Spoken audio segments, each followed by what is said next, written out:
this question. There have been a number of questions about hell. So could you explain to us what hell is and whether a good God is compatible with the reality of hell? I don't think that hell is what is depicted in medieval paintings of torture racks and pincers and red-hot irons and things of that sort. It seems to me that the essence of hell is what Paul describes in 1 Thessalonians 1:5, where he says, "They shall suffer the punishment of exclusion from the presence of the Lord and from the glory of his might." And I think that is the anguish of hell. It is separation from God, from all that is good and beautiful and lovely, to be left with one's own crabbed and selfish heart forever. And I think that is the essence of what hell is. Now, is this compatible with the goodness of God? I would say that far from being incompatible with the goodness of God, the goodness of God requires the existence of hell. I think hell is a manifestation of the goodness of God. Why do I say that? Well, because it shows that God is just. If God simply blinked at sin, he would not be perfectly just. And yet God is absolute justice. Every sin, every wrongdoing in the universe will receive its just desert. And so hell is a manifestation of the perfect justice of God.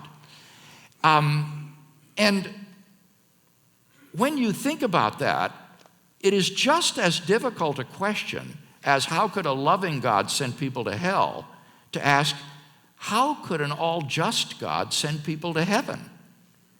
As a purely intellectual question, that is every bit as difficult. How could a God who is perfect justice send anybody to heaven? And yet people never worry about that, do they? They never ask about that question. But it seems to me that there's a real dilemma here in the nature of God. His absolute goodness, and not goodness, his love and compassion demand reconciliation and forgiveness. And so we ask, how could a loving God send people to hell?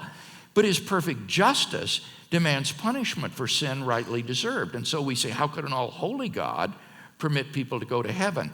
And I think the answer is Jesus. At the cross of Christ, the justice and the love of God meet. They meet at the cross.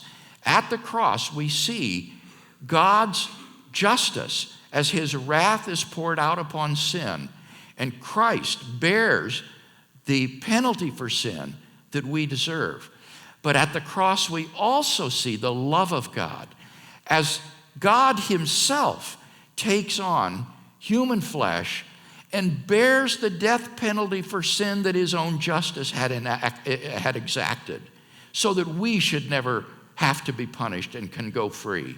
So at the cross, we see the unfathomable love of God for us in what Christ suffered and endured for us. And yet we see the perfect holiness and justice of God as the terrible punishment for sin is poured out.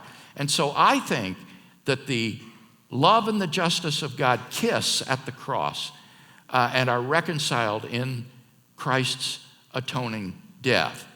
So the existence of hell is, in one sense, our only hope, because it shows that we do deal with a just God after all, that we are dealing with a God of perfect goodness and perfect justice, and that sin will be punished, evil will be corrected. But praise be to God, he is also a God of perfect love and compassion who provides the means of reconciliation with him.